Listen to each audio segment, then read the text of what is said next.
Hi, I am Sayyid Rashid from Ahlabad High School and Junior College, Kotla Alija, Hyderabad. Here I am taking care physics chemistry for higher classes. You are watching our YouTube channel named as Ahlabad High School and Junior College. Welcome to my video to all students as well as viewers. Today just we are continuing our class 9th physics and chemistry chapter number 5 gravitation. Okay. In our previous session we have introduced a one topic or one word named as central of gravity. जैसा कि आप जानते हैं मैं सैयद राशिद हूँ। हम आज class 9th की फिज़िक्स और केमिस्ट्री चैप्टर नंबर 5 पढ़ रहे हैं ग्रेविटेशन।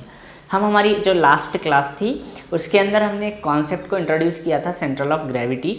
उसके बाद हमारी क्लास सेशन क्लोज किया गया था। तो अभी हम उसका डेफिनेशन देख लेंगे, बहुत आसान है। As you can see already I wrote this definition on board. It is very easy, once you read then only you can understand as well as you can remember. बहुत आसान डेफिनेशन है, आप पढ़ते ही समझ भी जा सकते हैं और याद भी होता है आपको। Central of gravity, the point where total weight appears to act is called central of gravity.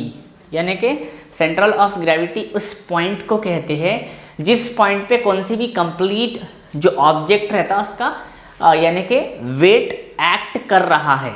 It's appear, exactly भी ऐसा नहीं हो सकता, लेकिन ये एक अपीयरेंस है। जैसा ह्यूमन बॉडी में जो हमारा जो स्टमक का हिस्सा है वो हमारा एक सेंट्रल ऑफ ग्रेविटी कहलाता है। अभी हम इसको लेके एक एक्टिविटी नंबर 8 करेंगे और activity number 9, 10, 11 and 12 we have plenty of activities on this topic itself. आप देख रहे हैं हमारे पास एक से ज़्यादा टॉपिक्स और बहुत ज़्यादा टॉपिक्स यानी कि एक्टिविटीज़ है इसी टॉपिक को लेके, तो आप इसकी अहमियत समझ सकते हैं। पहला क्या है, बहुत छोटी एक्टिविटी है, can you get up without bend.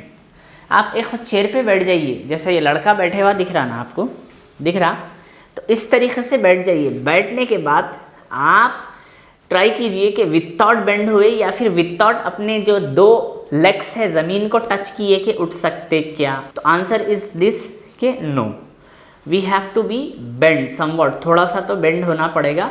If we didn't bend, बस जने होशियारियों के बातें करते हम बेंड नहीं हो रहे बोलते, लेकिन पूरा क्या करते हैं लोग, कॉन्सेंट्रेशन लेग्स पे डाल देते। तो कभी भी अगर आप बैठ के उठ रहे तो आपको 2 ज़्यादा मूवमेंट होते कि आपको थोड़ा सा बेंड होना होगा। तो यही एक्टिविटी में बता रहा। और ये क्यों हो रहा, वाई दिस हैपन, बिकॉज हमारा जो सेंट्रल ऑफ ग्रेविटी है उसको हम एडजस्ट कर रहे हैं, एडजस्ट करके एक तरीके से हम उठ रहे हैं। ठीक है, जैसा कि आप देख सकते।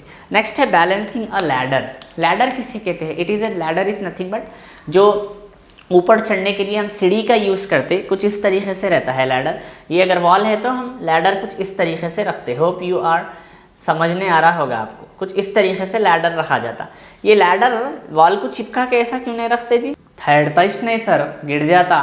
क्यों गिरता, because of central of gravity. तो उसका एक अपना एक तरीका होता है, एक अपना प्रोसीजर और उसूल होता है, उसी तरीके से हमको लैडर को रखना पड़ेगा। तो बैलेंसिंग अ लैडर मीन्स हम कैसा बैलेंस करते, कुछ इस तरीके से एंगल बनता बैलेंस करने पर हम ladder. Okay, so activity number 8, activity number 9 done. Activity number 10, locating central of gravity. That means अभी मैं एग्जाम्पल दिया था कि हमारे ह्यूमन बॉडी में यूजुअली स्टमक पे एक पॉइंट ऐसा हम अपीयर्स करेंगे या फिर अज्यूम करेंगे जहाँ पे हमारा कंप्लीट जो वेट है एक्ट करेगा। तो वैसे ही अगर हम किसी को लोकेट करना है सेंट्रल ऑफ ग्रेविटी, कैसा करना है देखिए। Take a metal square, suspend it from the various point, what do you notice, suspend it from its mid point, what happen. देखिए यहाँ पे एक्टिविटी में क्या करना है कि स्केल ले लो। ठीक है, स्केल है मेरे पास आसपास कहीं। Okay, let it be, I will show you. और ये स्केल यूजुअली मेरे पास तो 15 सेंटीमीटर की है, मगर इस एक्टिविटी के लिए आपको रीडर रिकमेंड ये कर रहे हैं कि 1 मीटर की स्केल होनी चाहिए। तो उसको कहते हैं एक पॉइंट से ऐसा सस्पेंड करे तो ऐसा नीचे आ जा रही है, सेकंड अलग अलग पॉइंटों से सस्पेंड करे तो नीचे आ जा रही है। अगर मैं ऐसा होल्ड करा तो नीचे नहीं आती, या फिर अगर मैं ये हमारे फिंगर्स की भी बात की जाए तो मैं मिड पे होल्ड करा तो इन्हें नहीं गिरेगी। इवन मैं एक ही फिंगर का यूज़ कर रहा हूँ देखिए, तो नहीं हिलती। वेरस मैं ये फिंगर को अगर यहाँ पे रखा तो गिर जाएगी। इज इट ये है ना। तो देखिए अब इसके ऊपर का राज या इसके पीछे का यानी कि सीक्रेट देखेंगे। The central of gravity of a uniform object such as metre stick is at it mid point. The stick behaves as if it entire weight was concentrated at that point. The support given to that single point given support to the entire stick. Balancing on the object provides a simple method of locating its center of gravity. The many small arrows represent the pull of gravity all along the meter scale. All of this can be combine into a resultant force acting through the central of gravity. मतलब क्या है, ये जो matter मैं आपको पढ़ा था, इन्हें बोल रहा है कि जो सेंट्रल ऑफ ग्रेविटी रहती हर एक ऑब्जेक्ट की एक यूनिफॉर्मली रहती यानी डिस्ट्रीब्यूट होती। और अगर आप मीटर स्केल या कौन सी भी स्केल की अगर बात करेंगे तो उसकी सेंट्रल ऑफ ग्रेविटी हो, उसका जो पॉइंट कॉन्सेंट्रेशन है वो मिड बीच में रहता है। और साथ ही साथ ये जो बीच में रह रहा है वही उसको हम सेंट्रल ऑफ ग्रेविटी अज्यूम करेंगे। क्यों करेंगे? On the basis of one thing, एक चीज़ के ऊपर। वो चीज़ क्या है? जब हम बैलेंस कर रहे हैं मिड पे तो अच्छे से बैलेंस हो जा रही, वो वेरस अगर इधर रखेंगे तो गिर जाती। तो इसी तरीके से हम इसको करते हैं। तो ये लोकेटिंग सेंट्रल ऑफ ग्रेविटी हो गया।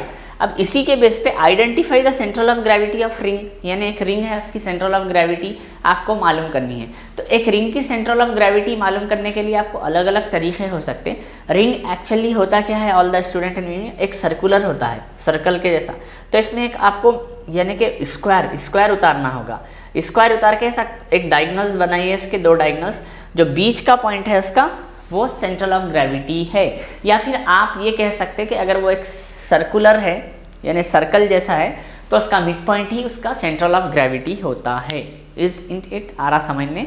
तो ये हमारा identifying the central of gravity of ring भी हो गया। अगर सपोज अगर मैं identify the central of gravity of square अगर आपको बोला तो स्क्वायर को भी सेम दो डायगोनल्स आपको मार्क करना है जिसमें से मिड पॉइंट सेम। अगर identify the central of gravity of rectangle अगर मैंने बोला तो आपको कुछ इस तरीके से दो लाइंस ड्रॉ करिए, दो डायगोनल्स इसके बीच में। सेम अगर मैं रोम्बस की अगर सेंट्रल ऑफ ग्रेविटी अगर आपको बता रहा हूँ, सेम आपको कुछ इस तरीके से ही करना होगा, इधर होती है। तो सेंट्रल ऑफ ग्रेविटी यूजुअली हर एक यानी ऑब्जेक्ट का मिड पॉइंट ही होता है। Okay, next last but not list, shifting of central of gravity and its effect. Central of gravity को शिफ्ट करना, उसका इफेक्ट। आप ना स्विमिंग करते खुद देखे, कभी भी कोई लोग तीरते हैं ना तो या फिर ऊपर से जंप लगाते या फिर कुछ बड़े बड़े हाइट से अगर कूदते हैं तो अपनी बॉडी को थोड़ा रोल करते। क्यों रोल करते? और जो डाइवर्स रहते, जो कुछ इस तरीके की गेम रहती, इंक्लाइंट्स पे खेला जाता, साइकिलों से खेलते हैं इंक्लाइन की गेम। वो इंक्लाइन की गेम क्या रहती है? यहाँ पे एक ऐसा कुछ इस तरीके से रहता पूरा, यहाँ पे एक इंक्लाइन रहता, फिर नीचे रहता, फिर इंक्लाइन रहता, फिर स्ट्रेट रहता।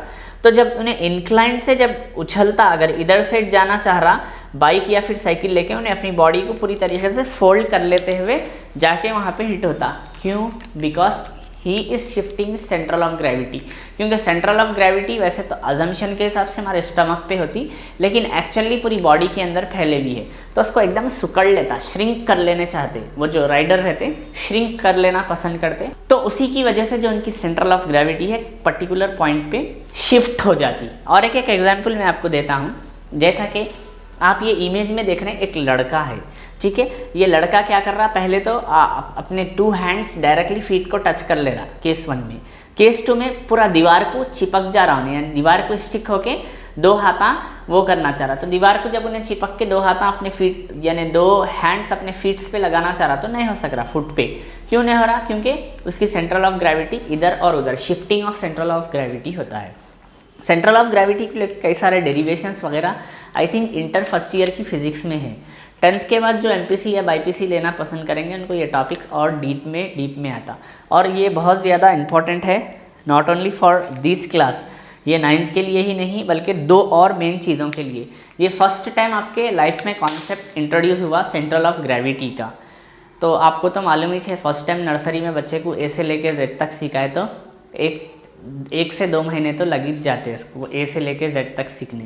तो वैसे ही आप लोग फर्स्ट टाइम पढ़ रहे हैं, इसको रिपीटेड पढ़िए, लेक्चर्स अच्छे से सुनिए, रीडर को ब्राउज कीजिए, तो ही ये चीज़ समझने आती है आपको।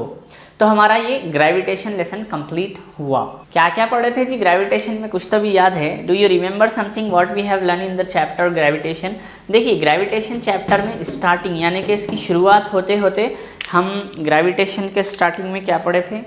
फर्स्ट एक एक्टिविटी नंबर 1 करे थे, जिसमें हम एक मोटर को लगा के बोल रहे थे कि कोई ऑब्जेक्ट यूनिफॉर्म मोशन में है तो इट्स अपीयर एज रेस्ट के जैसा नज़र आता हमें।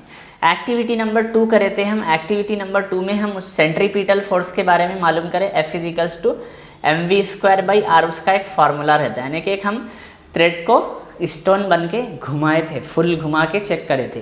फिर उसके बाद नेक्स्ट एक्टिविटीज़ में हम बहुत बड़े बड़े डेरिवेशन आ करे थे, जिसमें एक universal law of gravitation F = m/g/m/, not mm, यहाँ पे कैपिटल G कैपिटल M/r² था। और इसको और एक नाम भी हम वो कर सकते हैं, F = gm1m2/d², यानी दो भी सेम फॉर्मूले हैं। इसके बारे में करे थे, एक्सेलरेशन ऑफ मून निकाले थे, टाइम पीरियड ऑफ सैटेलाइट, कई सारे प्रॉब्लम्स से भी हम कम अक्रॉस हुए इस चैप्टर में। तो फिर उसके बाद ये सेंट्रल ऑफ ग्रेविटी को लेके देख सकते हैं आप, एक वास्ट टॉपिक आपके रीडर में 5 एक्टिविटीज़ दे दिया इसके ऊपर, एक्टिविटी 8, 9, 10 एंड 11, 12। तो आप ये जितना भी चैप्टर में कराया था, मेरे वीडियोस को अच्छे से अच्छा सुनिए, और जो लिखने के लिए बोला था उसके नोट्स लिखिए, लिख के इसके ऊपर मेहनत करिए, काम करिए, तो इस समझ में आता। तो अभी हमारे क्लास 9th का फिजिक्स केमिस्ट्री का चैप्टर नंबर 5 ग्रेविटेशन कंप्लीट हुआ। So we will going to continue our class 9th physics and chemistry in our next sessions or forthcoming session. That's all about our today's session and today's class. You are watching our YouTube channel named as Ahliabad High School and Junior College. I am Syed Rashid, physics and chemistry teacher and lecturer in this organization.